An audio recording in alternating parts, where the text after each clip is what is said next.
Jadi Tuhannya orang Kristen memang Yesus, dan dia pasti Tuhan menurut Al-Quran. Di dalam Al-Quran hawa nafsu saja Tuhan, apalagi Yesus. Jadi berhentilah menghujat. Jangan menghujat, saudara. Anda menghujat kalau Anda mengatakan Yesus disalib atas kehendak Bapa atau kehendak Allah. Yesus disalib atas kehendak Bapa atau kehendak Allah. Yesus disalib atas kehendak Bapa atau kehendak Allah. Yesus disalib, jelas-jelas dari mulutnya itu Yesus, itu keluar bapakmu adalah iblis. Dua bapak itu, dua bapak. Bapaknya Yesus dalam hal ini Allah atau Elohim, dan bapaknya iblis.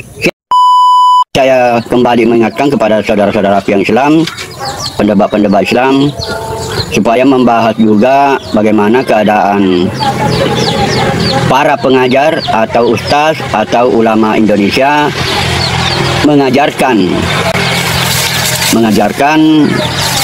ajaran Islam di Indonesia, ya, karena sudah sangat bermasalah. Ajaran Islam itu di Indonesia sudah sangat bermasalah, sudah banyak penyimpangan, terutama penyimpangan-penyimpangan yang dilakukan oleh orang-orang dari Yaman itu, ya, mengajarkan ajaran yang sudah tidak sesuai dengan Al-Quran dan Sunnah, ya, sudah tidak sesuai dengan Al-Quran dan Sunnah. Demikian pula umat Kristen, ya, umat Kristen juga supaya memperhatikan kembali apa yang pernah disampaikan oleh Tuhan Yesus, ya. Jadi dari dulu saya katakan kalau yang disampaikan oleh Tuhan Yesus itu dipegang baik-baik, ya, dipegang baik-baik. Artinya jadikan itu rujukan, ya, jadikan itu rujukan. Sama dengan perbandingannya itu, sama perbandingannya dengan Yohanes pasal 1 ayat 1. Pada mulanya ada firman, dan firman itu bersama-sama dengan Allah, dan firman adalah Allah. Karena selama ini yang saya bahas adalah teologi, jadi tentunya saya banyak-banyak menyinggung masalah tentang Tuhan, ya. Sebagaimana Anda tahu juga bahwa di Islam itu bermasalah, ya, bahkan sangat bermasalah. Teologi di Islam itu di zaman kejayaan Islam itu bermazhab Mu'tazilah, ya, firman diciptakan. Beda dengan di Indonesia sekarang ini, firman tidak diciptakan, atau firman itu gair makhluk, ya. Jadi kalau di zaman kejayaan Islam itu firman itu diciptakan, itu harus dibedakan dengan ajaran Kristen, ya. Kalau di ajaran Kristen juga dua aliran, firman diciptakan dengan firman tidak diciptakan. Jadi saudara-saudaraku sekalian, yang penting kalau di Kristen, karena baru-baru ini ada satu persoalan di mana LSTP mengatakan kehendaknya iblis, dan itu saya benarkan. Memang kehendak iblis, tetapi kehendak iblis ini untuk penyaliban, kehendak iblis untuk penyaliban. Nah, setelah iblis membuat kehendak penyaliban, Bapa membuat kehendak penyelamatan dan penebusan, ya, penyelamatan dan penebusan. Gampang sekali itu menjawab persoalan itu. Jadi nanti ada aksi baru reaksi atau hukum sebab akibat. Bukan diadakan sejak awal, tidak diadakan sejak awal. Kalau persoalan ini sudah ditulis sejak awal atau sejak di dalam diri Bapak sudah ada rancangan Yesus disalib, itu bermasalah. Ya, kalau segala sesuatu bersumber dari Bapak, itu harus dipahami secara sederhana, secara bijaksana. Segala sesuatu bersumber dari Bapa. Ya, kamu akan mengatakan iblis juga dari Bapa. Ini bermasalah dengan teologi Trinity. Berarti iblis juga dilahirkan dari Bapa. Yang bersumber dari Bapa itu adalah Sang Firman itu, Sang Firman dengan Roh Kudus. Bermasalah sekali itu kalau kau salah caramu memahami Bapa sebagai sumber dari segala sesuatu, Bu. Kalau kau kokoh di situ bahwa Bapa adalah sumber dari segala sesuatu, kalau kau hanya memahami itu bermasalah. Berarti Bapa, di dalam diri Bapa sudah ada juga iblis. Kau menghujat Allah, kau menghujat Bapa.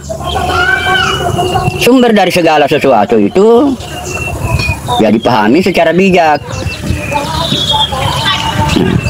Jangan memahami bahwa dari Bapa juga muncul iblis. Tidak boleh begitu. Jadi Albert Einstein saja paham kok Tuhan tidak menciptakan kejahatan. Orang jahat itu ada atau kejahatan itu ada karena dia tidak mendapatkan kasih sayang dari Tuhan. Albert Einstein saja mampu paham bahwa tidak ada kejahatan atau pembunuhan di zaman sebelum Adam jatuh ke dalam dosa. Albert Einstein sendiri tahu kok Tuhan tidak menciptakan kejahatan. Kejahatan itu membinasakan, mematikan. Sedangkan kehendak Bapa di awal itu pada waktu menciptakan Adam, hidup kekal. Kekal itu lawannya kematian. Bodoh amat. Kekal itu lawannya kematian. Masa kekal kau tidak tahu? Kalau Adam hidup kekal bersama Tuhan di Taman Eden, tidak diperlukan kitab suci, tidak diperlukan hukum. Karena semuanya sudah berbahagia, hidup berbahagia. Adam, Hawa, diberi kesempatan beranak cucu. Ular, hidup bahagia. Hanya saja diberikan free will. Adam diberi free will, iblis juga diberi free will. Sehingga Tuhan menjadi adil, Allah menjadi adil. Bodoh sekali memahami kekal. Kalau kekal ya kekal nih, selama-lamanya nih. Tidak ada kematian. Tuhan mampu menciptakan tidak ada kematian, tidak ada kiamat, tidak ada penyaliban.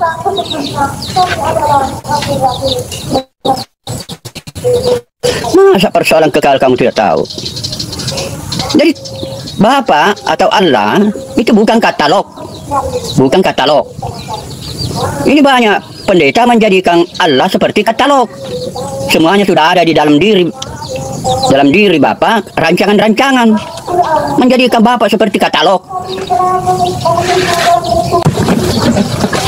Ini dapat rezeki, ini. Dapat rezeki ini. Saya menjelaskan, jangan berani menghujat Tuhan. Ingat, hindari itu. Pikirkan juga. Pikirkan itu pemahamanmu. Jangan-jangan saya ini menghujat Yahweh. Di Torah itu ada menghujat Yahweh. Kalau kau menghujat Yahweh, kau dilempar ke neraka. Jangan mengatakan Yahweh yang berkehendak supaya Adam itu jatuh ke dalam dosa. Si ular yang diberi kebebasan. Itu juga ajaran predestinasi, ajaran setan. Predestinasi itu menyebabkan kamu menjadikan Bapa sebagai katalog. Semuanya sudah ada pada diri Bapa. Bapa menjadi katalog. Paham?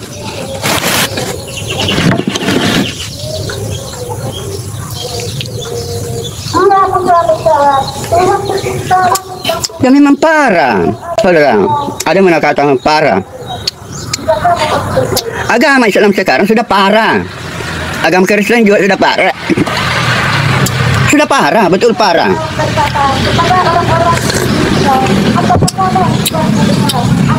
Kuya apa namanya lagi nih? Cucuruk bayao. Ini cucuruk bayao. Bolu cuke, bukan bolu, cucuruk bayao. Kalau ini ke Bolu.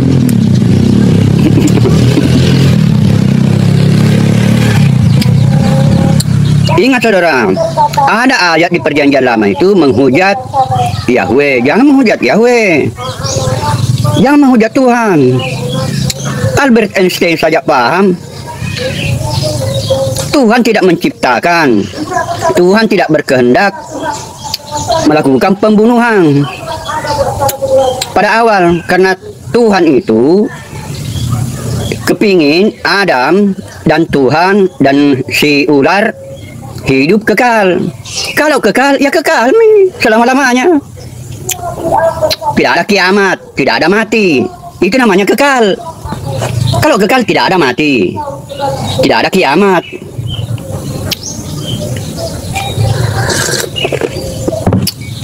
Tahu yang artinya kekal. Kalau kita nanti mati berdasarkan situasi yang sekarang ini, karena sudah ada kitab suci, akibat sudah adanya kitab suci, maka nanti kita hidup kekal di akhirat gara-gara si ular itu. Kalau si ular itu tidak menggoda Adam, kalau si ular tidak menggoda Adam, Adam kekal. Mesti diulang-ulang. Masa sudah saya ulang-ulang tidak mengerti?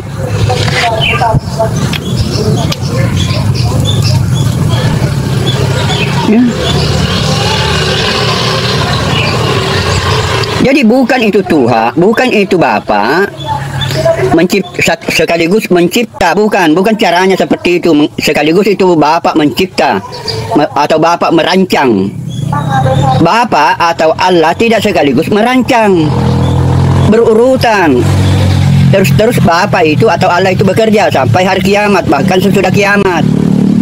Tapi pekerjaan itu menurut perjanjian baru dikerjakan oleh sang anak, dalam hal ini Yesus, untuk bangsa Israel, bukan untuk bangsa Arab. Karena Arab juga ada Tuhannya. Arab itu ada Tuhannya, lain juga Tuhannya. Demikian pula umat Hindu, lain Tuhannya. Ya. Jadi Tuhannya orang Kristen memang Yesus. Dan dia pasti Tuhan menurut Al-Quran. Di dalam Al-Quran hawa nafsu saja Tuhan, apalagi Yesus.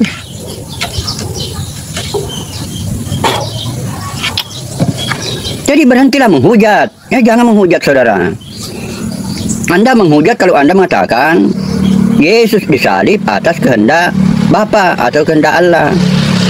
Yesus disalib, jelas-jelas dari mulutnya itu Yesus itu keluar bapakmu adalah iblis. Dua bapak itu, dua bapak. Bapaknya Yesus dalam hal ini Allah atau Elohim, dan bapaknya iblis. Siapakah bapaknya iblis? Si ular tua. Jadi dua bapak, ingat baik-baik itu, dua bapak.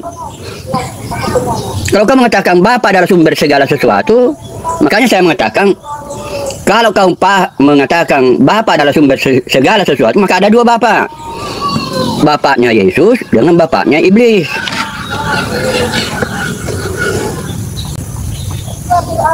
Dari bapak iblis itulah, dari bapak iblis itulah si ular tua, yang bapak iblis. Yang bapak iblis ini diciptakan oleh bapaknya Yesus melalui Tuhan. Tuhan yang bekerja mencipta. Kalau teologi Kristen, kalau teologinya Musa, Elohim menciptakan langit dan bumi. Begitu. Mau sama dengan Al-Quran, tidak ada agen-agen, tidak ada agen. Kalau Torah dengan Al-Quran. Tapi kalau di penjelasannya dari Tuhan Yesus, Bapa, sang anak melaksanakan tugas-tugasnya, pekerjaannya Bapa. Sang anaklah yang melaksanakan pekerjaan Bapa. Itu masing-masing ada teologinya. Dan sekali lagi, blundernya Islam, Allah di Alkitab dianggap sama dengan Allah Arab. Jadi saudara-saudaraku sekalian, mulai berpikir, mulai sekarang, kamu yang menonton di sini, mulai sekarang berpikir kekal. Apa itu kekal? Kalau kau tidur-tidur sebentar, kau duduk-duduk minum kopi, makan kue, Hayati itu apa itu kekal? Itu saja. Sudah selesai semuanya.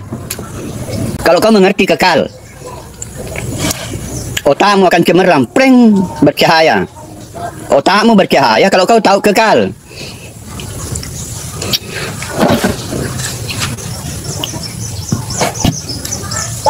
Jadi di Taman Eden itu ada makanan kekal. Namanya pohon kehidupan. Itu buahnya buah kekekalan. Sudah lengkap di Taman Eden. Kalau itu berlangsung tidak ada kitab suci, tidak ada Tuhan, tidak ada Tuhan untuk dunia. Tuhan hidup bahagia di Taman Eden. Tidak ada istilah Tuhan, tidak ada.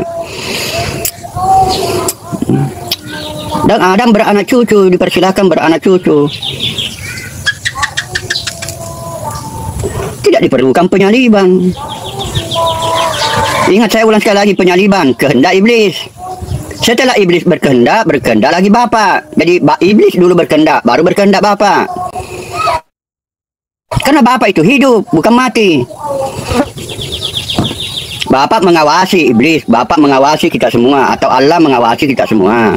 Perilaku kita, Allah Maha melihat. Dia lihat iblis membuat rancangan. Yesus disalib. Maka disaliblah Yesus. Dia mensalib orang ini. Inisiatif pengikutnya Musa yang tidak percaya Yesus sebagai Mesias. Nah, terus lawan daripada kematian adalah kebangkitan. Jadi Yesus dibangkitkan. Sementara kalau yang lain mati tidak dibangkitkan. Yang lain mati tidak dibangkitkan pada masa itu.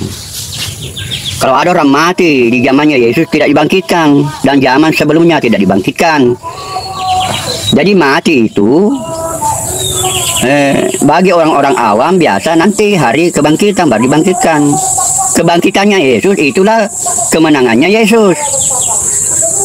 Terus Yesus itu penebusan. Jadi ada dua di situ. Kebangkitan dengan penebusan ini kemenangannya Tuhan kepada iblis. Jadi 2-1 skornya. Jadi rancangan Yesus disalib, rancangan iblis. Baru menyusul rancangannya Bapa.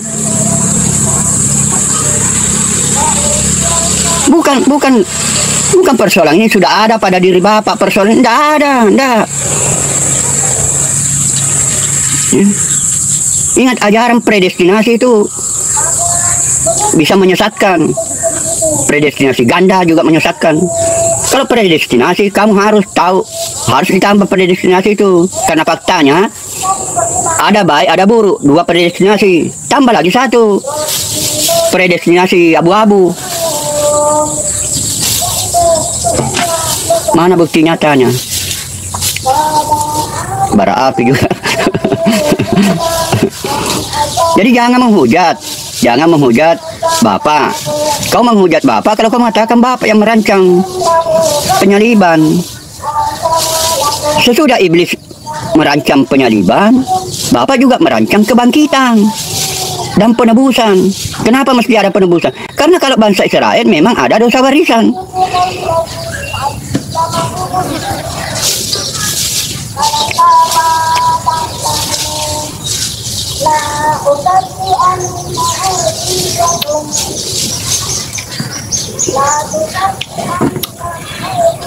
Terima kasih Pak Ibnu Kalam ya.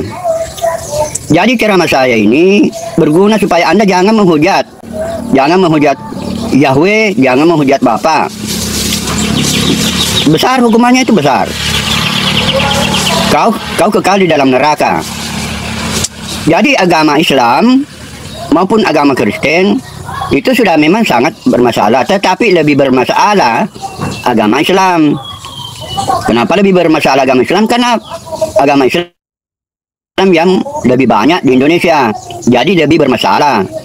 Dari dulu saya katakan agama Islam di Indonesia itu sudah sangat bermasalah. Itu saya cantumkan gambarnya itu di thumbnailnya itu, gambar seperti itu supaya Anda nonton itu videonya orang. Ya. Masa di Islam ada ustaz Ada ustaz itu di Islam, di Indonesia, itu air, tempat airnya itu dia masukkan di alat kelaminnya itu. Air itu, baru disuruh minum jemaatnya. Itu lebih parah lagi. Super parah. Di Indonesia ini sudah ada. Ini air putih. Air putih ini ke dalamnya ini dicelupkan alat kelaminnya itu, kiai itu, ustaz itu. Baru disuruh minum sama jemaahnya. Nanti kau nonton sendiri videonya. Nah, yang seperti ini, ustaz-ustaz yang seperti ini lebih baik diperbaiki. Kamu pendebat-pendebat Islam tegur itu. Kau tegur itu ustaz yang seperti itu. Kau tegur itu Yaman. Orang Yaman itu dia makan ini. Kemudian disuruh beli 5 juta. Siapa membeli ini 5 juta? Siapa membeli ini 10 juta? Itu kan pembodohan. Sudah paham kira-kira arah pemikiran saya?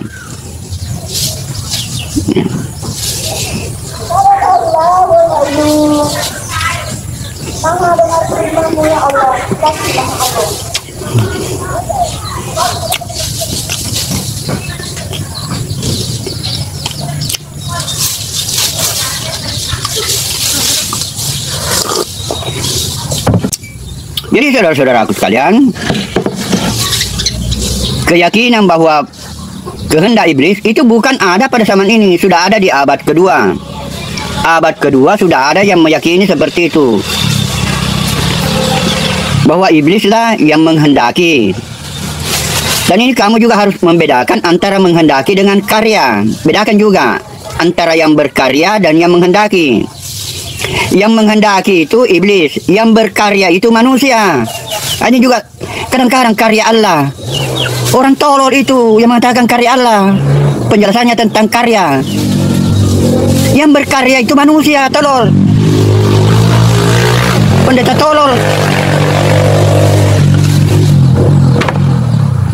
Yang berkarya itu manusia.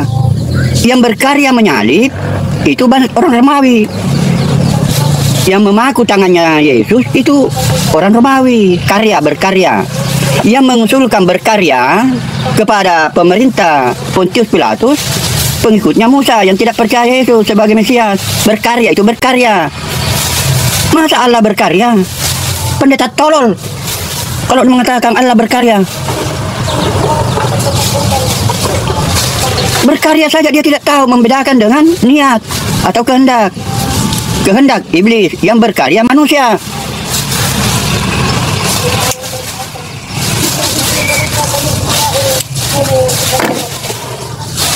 Begitu. Masa Allah berkarya? Masa pendeta tolol.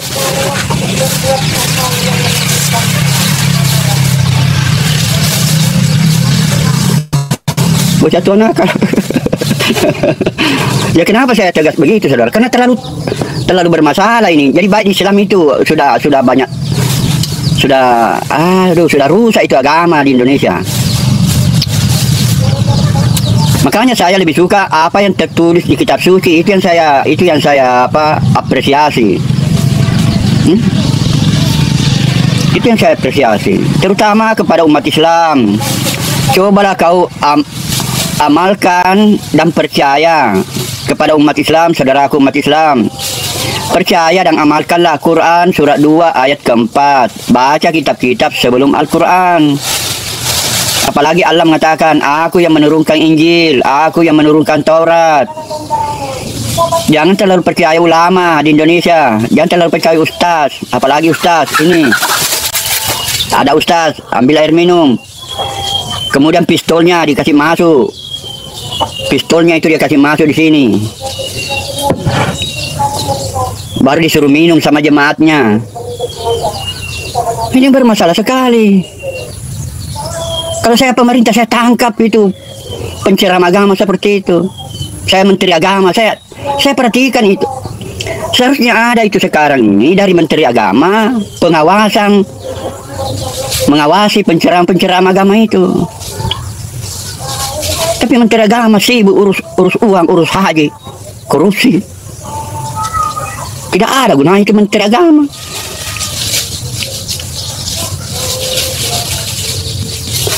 Lebih baik Departemen Agama itu dihapuskan saja, tidak ada manfaatnya. Dikasih masuk di air. Jadi dikasih masuk di air itu alatnya. Setelah dikasih masuk di air, dia suruh minum sama jemaatnya. Hancur. Coba kan nonton videonya, saudara.